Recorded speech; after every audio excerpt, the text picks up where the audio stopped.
Hey guys, so just a quick update for you here in this video. Tesla has just tweeted out from their official webpage, and they are saying that your Tesla is going to be accounting for crosswind, humidity, temperature, and a bunch of other measurements that's going to be helping the car figure out what kind of battery percentage you're going to get when you get to the supercharger or when you get to your destination. That is going to be a big factor in a lot of EVs at this point, and that's going to be route planning. So route planning or route planning is going to be one of those big factors, as I've mentioned, where if you punch your address from right at this location and when you get to another location, is there going to be enough charge for you to get there, and if it requires any kind of charging along the way. Now, a lot of factors come into play when a car tries to route itself to the destination. It has to account so many things, but I think the only car out there that really does it well is Tesla's at this point. So at this moment right now, even before the software update to account for those additional changes and updates, it already takes into consideration the air conditioning, the elevation,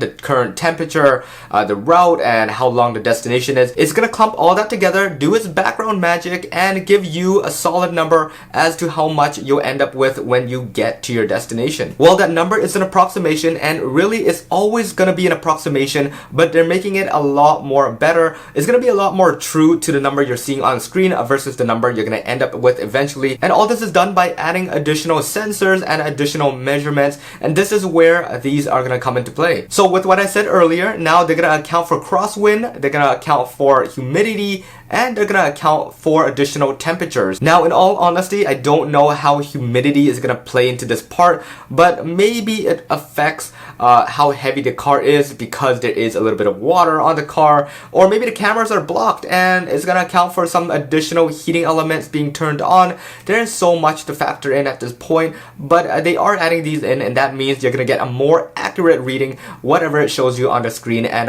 what you arrive with. Now, I know a lot of you guys out there are probably just thinking this is not going to make much difference in your car because it doesn't really factor in everything, and it can't really make much of a difference if you just put on an additional weight, let's say in the back, a grocery or something like that. But realistically, guys, let's think about it. If it can account for crosswind alone, for example, let's just say approximately down the road about 10 miles, you're going to see another rain cloud, and it's going to have a lot of rain, a lot of wind that the car didn't originally account for when it was routing its path. So now with that in mind, it's going to know that, hey, 10 miles down the road, you're going to be seeing some rain, you're going to be seeing some wind, horizontal wind, crosswind, and that's going to affect the overall range. So it can play all that into the algorithm and just punch out and give you guys an more approximate number that you can rely on. So anyways, guys, I'm definitely happy about this change here, and I'm hoping for a more true number in the end. I hope you guys enjoyed this quick little update as well as an explanation of what you should be expecting to come.